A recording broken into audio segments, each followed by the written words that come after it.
Hi guys! Welcome back again to my YouTube channel. So by the way guys, maraming salamat po sa walang sawang pagsubaybay sa ating pong daily love reading. And kung ikaw ay bago pa lang sa ating channel, mag-subscribe na po kayo. Then i-click mo na rin yung ating notification bell para lagi kang updated sa ating mga bagong upload. And guys, sa mga interested pala sa ating private reading, nasa description box below lang po yung link ng aking Facebook. Hanggang hanggang Thursday lang ako tatanggap ng private reading. Kasi sa Friday guys is ooperahan ako. Hindi na ako makakapagtrabaho nun. Okay? So, by the way, balik tayo sa ating reading. Kanina ba itong love reading? Baka ilang araw din ako hindi makapagtrabaho nun. Pero kung kaya ko naman guys, itatry ko pa rin makapag-work. And makagawa ng video dito. Okay. Kanina ba itong love reading? Meron tayong, ayan, mamaya natin basahin. Sabi rito, be a natural beauty. So, nagkakaroon ka siguro ng insecurity sa sarili mo, na gigilty ka, naiinis ka, parang feeling mo napabayaan mo na yung sarili mo, parang feeling mo parang pumangit na ba ako kasi nagkakaroon ka na ng insecurity. Siguro dahil sa ginagawa sa'yo ng person mo, nawawalan ka na ng confident pagdating sa sarili mo. Okay? Parang na-insecure ka na sa ibang tao na parang mas maganda sa'yo. Parang buti pa sila mas okay, buti pa sila nagagawa nila yon. Tapos ikaw, lugmok pa rin, broken-hearted sa person mo. So, titignan natin ha, basahin natin. Your entire body is precious. So choose personal care product and reflect your consciousness and commitment to self-love. Say no to toxins and yes to healthiest ingredients. Possible you deserve to look and feel great and you are worth the effort. Be a natural beauty. Okay, so ayan no. Gumamit ka daw ng baka yung mga iba rito, no, sinasabi na, ay, gusto ko lang yung natural beauty, gusto ko lang yung ganito, hindi kasi ako nagme-makeup, hindi ako nagpapaganda, something like that.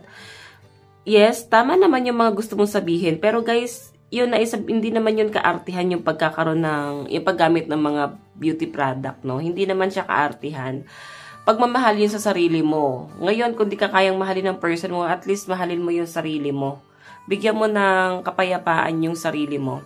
Okay, wag mo nang stressin pa yung sarili mo sa person mo. Gagawin mo to hindi dahil sa person mo. Kasi ginawa mo na ang lahat para sa kanya. Possible na ngayon, alam mo yon, hindi niya na napoprovide yung pangangailangan mo. So, ikaw, mahalin mo yung sarili mo. Okay, tignan pa natin kanina tong love reading. Okay, ito yung gamitin natin.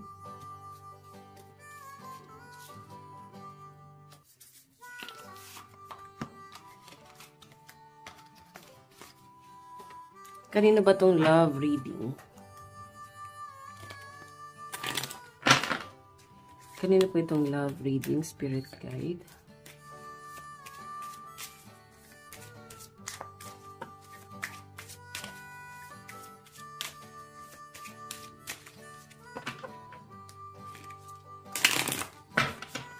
Kanina ba itong love reading?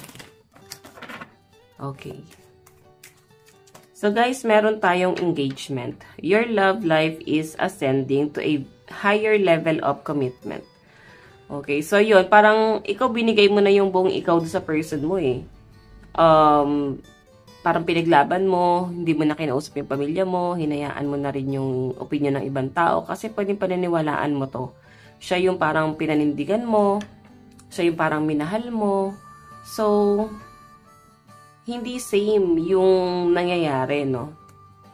May engagement dito. Kasi siguro naniwala ka sa mga pinangako niya sa inyo na, ayan, nag-engage na kayo agad. Engagement. Tignan natin kung may kasalan na ba nangyari dito. Okay, tignan natin. So, pwede nag-propose naman sa inyo.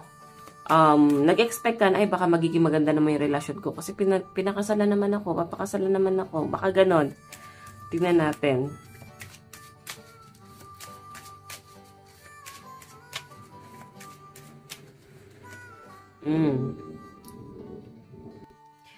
So, sa nakikita ko rito guys, may mga anak na kayo eh. Ayan. Or nangangarap na kayong bumuo ng pamilya. Okay? Or baka poor parents kayo kasi may mga aso rin dito. Pwede rin naman yun. Okay? Kung hindi mga anak, pwedeng may mga dogs or cat kayo. Ayun. Tignan pa natin. Kanina ba itong love reading spirit guide? Meron tayong release your ex. Oh, the time has come to clear your energy. Guys, kailangan mo na daw mag-move on sa person mo. Pwedeng iba sa inyo ba kasi, ayun na nga, pwedeng hiwalay na kayo, yung iba naman dito, pwedeng nagpaparamdam pa rin sa inyo. Nahihirapan kayong mag-move on. Baka may mga single mom, single dad dito. Okay, yun yung pinapakita dyan. Tignan pa natin.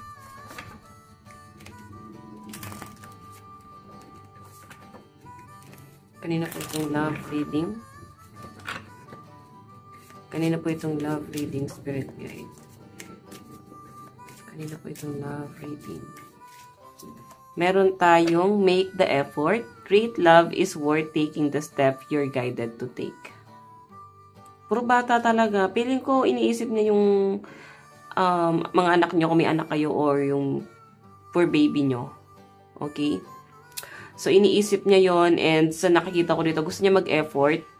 Pero ikaw kasi gusto mo na siyang i-release eh. Parang tama na.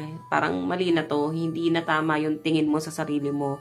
Like, nagkakaroon ka na ng insecurity, na ikukumpara mo na yung sarili mo sa iba, na parang piling mo na pabayaan mo na talaga yung sarili mo.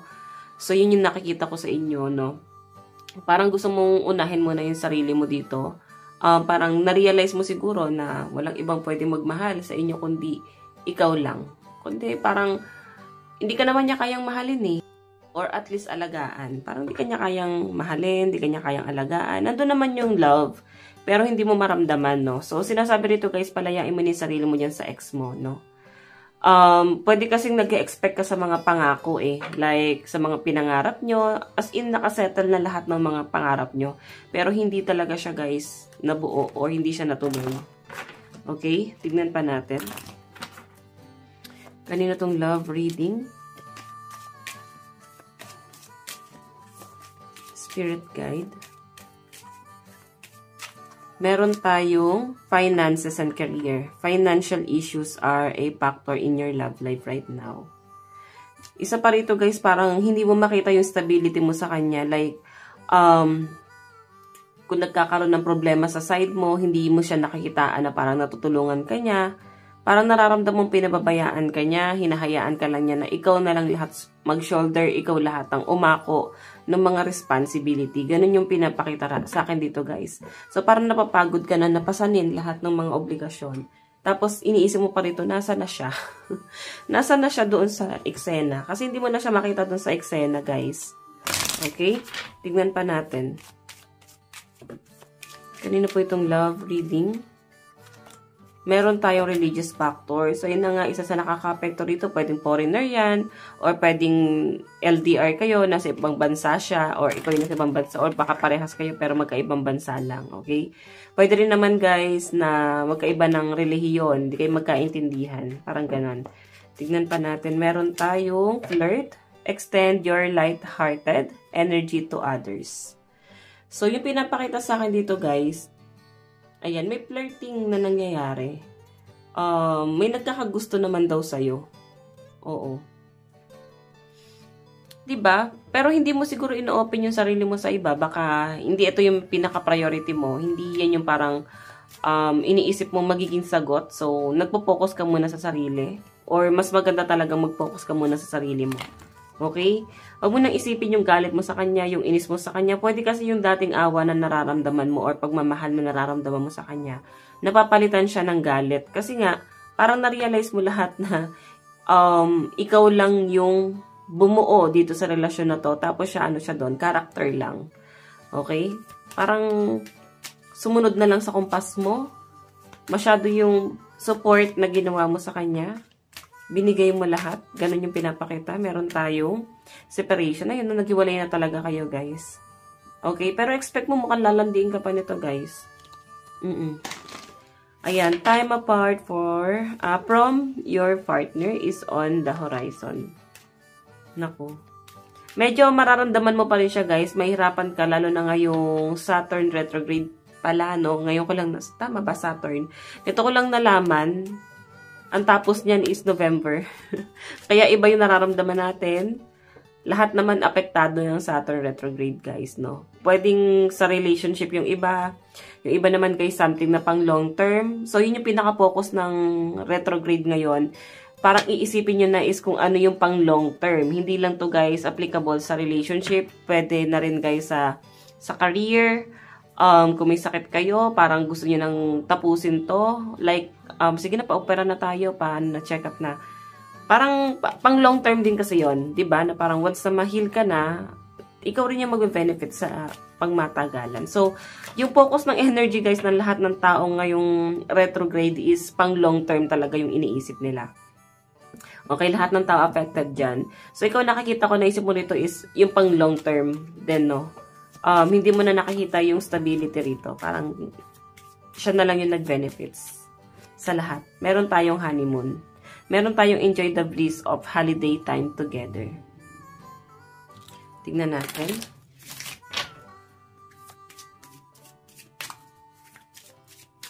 Meron tayong heart-to-heart conversation. Naku, mukhang kukulitin ka nito. Gusto pa rin niya ikaw makausap. Pero ako na nagsasabi sa inyo, guys, di na to worth it. Okay? Gusto ka niyang makausap, kukulitin ka pa rin niya. Parang puro sama ng loob, galit yung nararamdaman mo. Parang ang hirap, guys, let go nung nararamdaman mong init sa kanya ngayon, na parang wait, parang natauhan ka na ikaw lang para talaga yung gumawa ng paraan para mag-work to. Sinoldor mo lahat ng responsibility, hindi lang sa kanya, pwedeng pati sa pamilya niya, sa lahat ng bagay, no? Ganon. Tignan pa natin. Kanina tong love reading, spirit guide.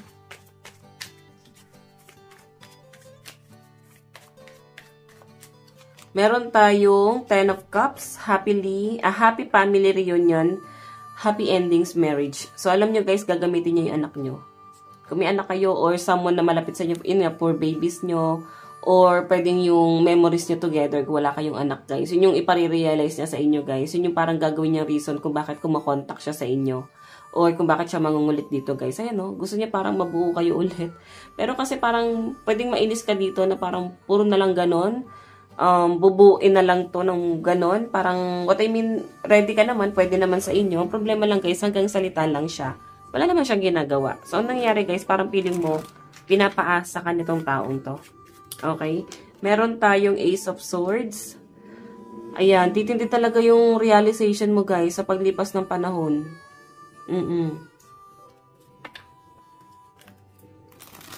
Grabe yung realization mo rito.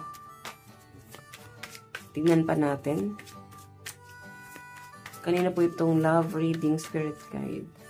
Guys, malakas yung water sign. Cancer, Pisces, Scorpio, at saka air sign, Aquarius, Gemini, Libra. Feeling ko yun yung energy ng person mo. Meron tayong, water sign pa rin. Cancer, Pisces, Scorpio. Nakikita ko, guys, na talagang susuyuin ka nito. Matinding suyuan to. Okay? So, ikaw, nasa iyo yan. Kung mahuhulog na naman yung loob mo sa kanya, pwede rin naman, lalo na pamilya naman kayo. Pero kasi, feeling ko, i-consider mo dito yung mga na-realize mo. Especially yung mga naibigay mo sa taong yan. Tignan pa natin. Kanina itong love reading, spirit guide. Kanina po itong love reading. Meron tayong page of wands. Nasa malayo siya, guys. Gusto niya mag-travel. Gusto niya mag-travel papunta sa'yo. Or gusto kanyang ma-meet. Gusto niya magkaroon ng reunion sa inyo. Parang magiging masaya siya kung magkikita kayo ulit. Feeling ko na-spoiled mo tong taong to kung bakit siya ganito. Good luck, no, kung makahanap siya ng someone na mangi-spoiled sa kanya. Oo. Tignan pa natin. Meron tayong The Magician, willpower, desire, creation, manifestation. Okay. So guys, yung pinapakita sa akin dito, ito kasing The Magician, parang kung ano yung kaya niyang gawin. Okay? Nararamdaman niya na kaya kanyang pabalikin, paikutin. Minamanifest ka rin itong taong to, no? Ayan. So, titignan pa natin guys yung nararamdaman niya sa inyo, by the way. Ayan, meron tayong fire sign, Aries, Leo, Sagittarius energy.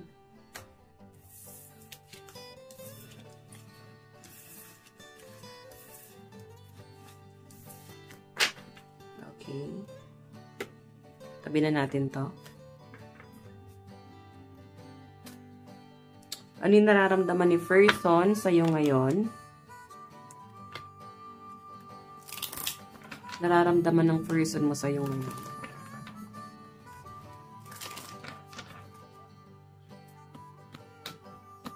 Ano yung nararamdaman ni person?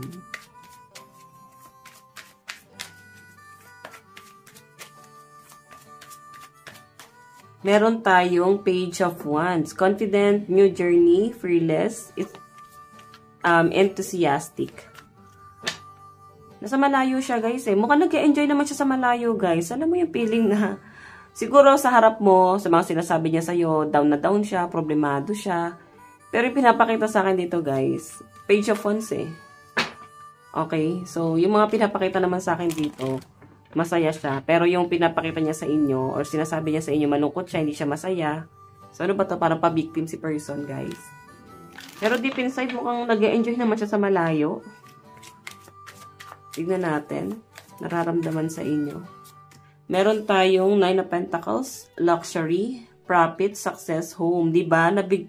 Nabigay or na-provide mo yung pangangailangan nitong taong to. Masyado mo nga itong in-spoil. Binigay mo yung pangangailangan niya siguro sa cellphone, damit, bahay. May bahay kasi dyan. Success, pwede natulungan mo din sa trabaho. And yun yung nakikita sa'yo ng person mo. 9 of Pentacles eh, parang natulungan mo daw siya. Naibigay yung stability niya. Marami siya natutunan sa inyo. Mukhang nag-matured itong taong to sa inyo. Okay? Tingnan pa natin. Biglang may nagsasalita. Pasensya na. Sa games ko. Okay, tignan natin.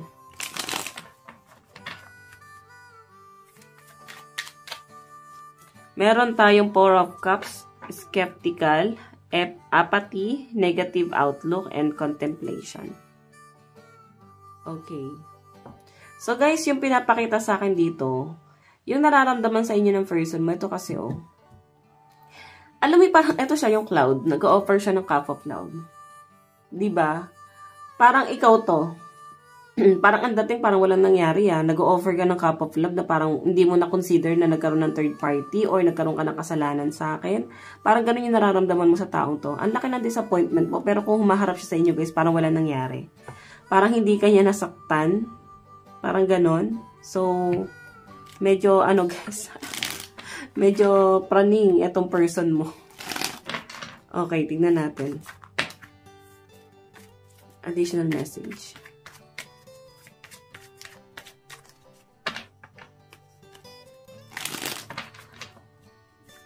Additional message. Meron tayong 6 of Wands, victory, triumph, success, celebration. Okay, yung pinapakita sa akin dito guys, ito kasing victory na to, parang nakita niya kasi talaga yung stability, parang marami kang naitulong sa kanya para maging successful itong taong to. So siguro may mga pagsisisi rin sa side mo na parang bakit ko ba ginawa sa kanya yun? Ngayon, parang iniwan ka na lang niya ng ganun-ganun lang. Parang ginawa kanyang hagdanan. Oo, para marating niya yung tuktok. Ikaw yung ginawa niyang parang ikaw yung tinungtungan niya ng tinungtungan hanggang marating niya kung ano yung pinapangarap niya ngayon. Okay? Tingnan pa natin. Meron tayong 7 of Wands. Ayan. Parang may pagtatalo pa rin kayo, no? May pag-uusap rito, guys, pero ang nakikita ko dyan, parang may pagtatalo sa pag-uusap yung dalawa. Medyo, nagiging defensive ka sa pag-uusap na to, pero parang nag-block ka na siguro or na-let go na talaga. Tingnan natin.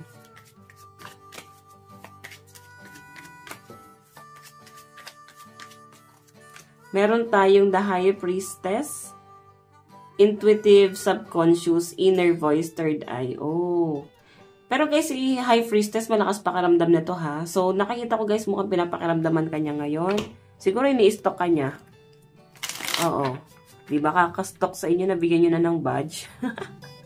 Alam niyo ba yon? Yung parang kaka-like yun doon sa isang, kunyari, sa vlogger, di ba? Kaka-like, nagkaroon na kayo ng badge. So, itong person mo, guys, kakastock niya sa inyo. Ayan, alam niya na yung mga galaw mo. Baka hindi ka naman nag-private ng account. Or kung private naman yung Facebook mo, social media mo, pwedeng sa ibang account. Doon siya nag-stock. Tingnan natin.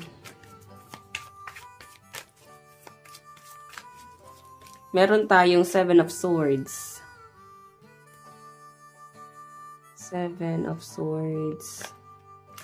Deceit, theft, scammer, cheating. Diba? Parang ginamit ka talaga. Naging aware siya dun, guys, no? Naging aware siya dun na parang, wait, parang naging scammer ako. Parang ginamit ka niya. Wheel of Fortune, nag-move on talaga. O, parang lumayo si person. Nag-abroad ba to? Ganun yung pinapakita sa akin dito. Or moving on na siya, guys. Sobrang okay siya, pero pagkaharap ka niya, parang kala mo depressed. Oo, Knight of Cups. Ano pa po? Meron tayong Judgment. Okay, so Judgment. Ito, guys, Judgment, yung malinaw na pinapakita sa akin dito. Parang nahusgahan na siya ng pamilya mo, no? Or pwedeng tinatago mo yan kasi ayaw mong ma-judge etong taong to ng pamilya mo. Kasi alam mo kung ano yung pwedeng sabihin ng family mo dito sa person mo. Okay? Alam mo yung pwede nilang gawin. Parang tabingi. Or ito yung tabingi. Ayusin ko lang, guys. Oops. Okay? So, yun. Kita pa yung point. So, yun. Parang alam mo kasi kung ano yung pwedeng gawin ng pamilya mo. Kaya dumating ka na lang sa point na ako na lang susolusyon nito. Baka mas lumaki pa yung problema. Tapos ikaw pa yung pagalitan nila. Diba? Ikaw pa yung stressin nila. So, by the way, tignan natin. Nararamdaman ni person. Ano yung gusto niya sabihin? Nasabay yung card natin. Ayan. Guys, malakas yung ano dito. Once, fire sign itong person mo, Aries, Leo, Sagittarius. Pwede check natin mamaya. Ano yung gusto niya sabihin sa inyo? Ano yung gusto niya sabihin sa inyo ngayon? Meron tayong, our paths will always reunite. Diba? Parang ano... Nag-expect talaga siya na magtatagpo pa rin talaga kayo. Tignan natin. Meron tayong I cannot right now. Parang di pa daw siya ready talaga ngayon, guys. Hindi ka pa niya pwedeng panindigan or hindi niya pa kaya itong relasyon na to. Parang ganyan. Tignan natin. Meron tayong, can you hear me? Whisper your name. Okay, parang tinatawag ka niya, guys. Or tinatry ka niyang tawagan. Pero siguro umiiwas ka na. Okay, zodiac sign. Meron tayong Aries, Cancer, Gemini, Aquarius. Virgo and Scorpio energy. Sa side ni person. Meron tayong Scorpio, Sagittarius, Libra, Capricorn, and Aquarius, Pisces energy. Ayun yung energy ng person mo. Okay? Tignan pa natin.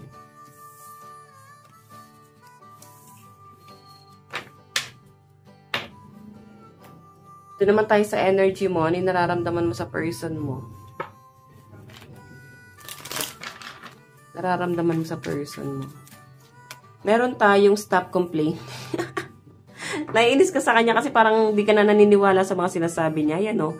Nagsisend siya ng message, tumatawag siya sa inyo, guys. Pero parang siguro sa side mo, ano pa ba yung pinapaliwanag mo? Ang pinakamalino naman nangyari, guys, niloko ka niya.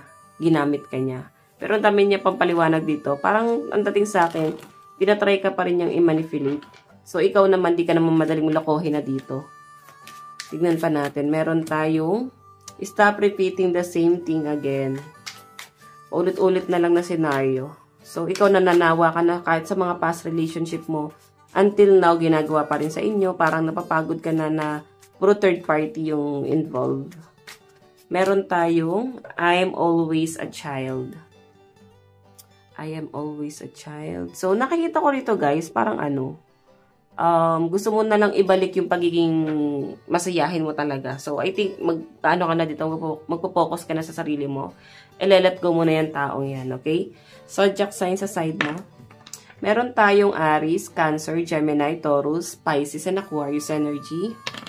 Meron tayong Sagittarius, Virgo, Scorpio, Cancer, Leo, and Aries energy. Last one.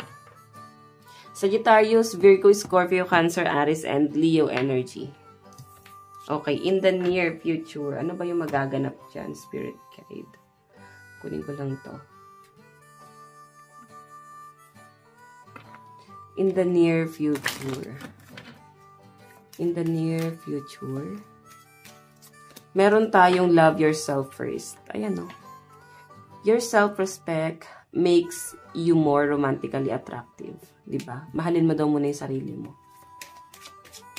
Tignan pa natin. Meron tayong, this could be the one. You've already met the romantic partner you seek.